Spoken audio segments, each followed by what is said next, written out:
हो कैसन भीड़ लगल हा दुअरवाए बलम जी, काहे तिरंगा में लिपटल अइला घरवाए बलम जी।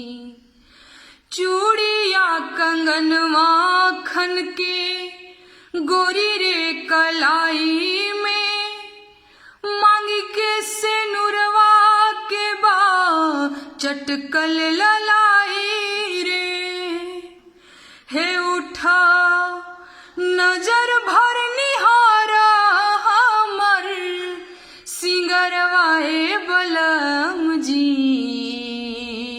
काहे तिरंगा में लिपटल अइला घरवाए बलम जी।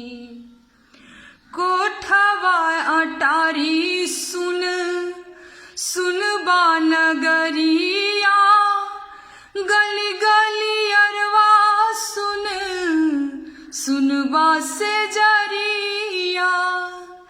हे पिया बगिया के हवा पापी हरवाए बलम जी,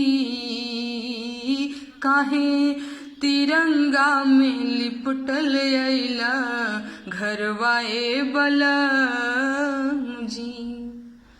सातों जन्म के वादा काहे ना निभैला, पिया निर्मोही है हमके बिसरैला। कि कैसे पार होई जिंदगी के भंवरवाए बलम जी, काहे तिरंगा में लिपटल अइला घरवाए बलम जी। Thank you.